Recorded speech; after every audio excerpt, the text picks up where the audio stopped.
இங்கே பேசிய அன்பு பிள்ளைகளை எல்லாம் பார்க்கிற போது பெருமையும் மிகுந்த நம்பிக்கையும் எனக்கு உருவாகிறது.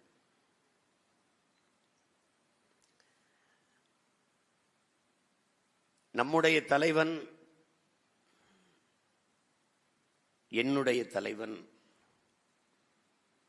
ஏதாவது செய்யணும், நீங்க ஏதாவது செய்யணும்ப்பா என்றபோது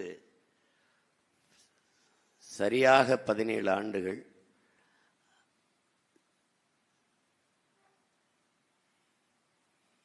என் முன்னால் நீங்கள் எப்படி அமர்ந்திருப்பீர்களோ அப்படித்தான் நான் என் அண்ணன் முன்னாடியும் அமர்ந்திருந்தேன். நீங்களாவது கூட்டமாக 4-5 பேரோட வந்து என்னை சந்திப்பீர்கள். நான் ஒரே ஆளாக முன்னாடி உட்கார்ந்திருந்தேன். இன்னைக்கு இருக்கிற சீமானா இருந்தால் நீங்க எதுக்கும் கவலைப்படாதீங்க அண்ணா என்று சொல்லியிருப்பேன். அன்னைக்கு எனக்கு என்ன சொல்றதுனே தெரியல. ஏதாவது செய்யணும், எனக்கு ஒன்றும் புரியல, நம்ம என்ன செய்யறது அப்படின்னு. செய்யணும், ஒரு வார்த்தை கேட்கிறார். ஒரு 5000 இளைஞர்களை திரட்டி நீங்க போராடிட முடியாதா? 5000 பேருக்குமா தமிழ்நாட்டுக்குள்ள சிறை இருக்கு என்று கேட்டார். அப்போ எனக்கு புரியல என்ன செய்யறதென்று.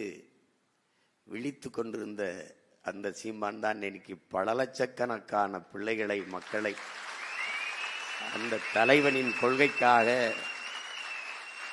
அந்த தலைவனின் தத்துவ கனவை நிறைவேற்றுவதற்காக தமிழர் நிலத்தில் கட்டி எழுப்புகிறான் என்றால்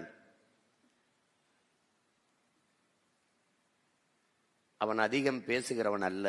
ஏனால் சொல்லுக்கு முன் செயலே சிறந்த சொல் என்ற தத்துவத்தை ஏற்ற தலைவன். தன் தம்பியிடத்தில் சொல்கிறான், சாக பயந்தவன் தரித்திரமாகிறான், சாக துணிந்தவனே சரித்திரமாகிறான். இந்த மானுட சமூகம் மரணம் என்ற ஒன்றுக்கு பயப்படுவதாலேயே பல்வேறு துன்ப துயரங்களை தூக்கி சுமக்கிறது. மரணத்திற்கு அஞ்சாதவன் எவனோ அவனே மாவீரனாகிறான். இதையெல்லாம் ஒரு நாள் சொல்லிவிடுகிறார். திருப்பி நிலத்தை விட்டு பிரிகிற நேரம் வரும்போது தோல் மேல் கை வைத்து ஒரே ஒரு வார்த்தை, சாக துணிஞ்சிருங்க, எல்லாம் உங்களுக்கு சாதாரணமாக இருக்கும் என்கிறார்.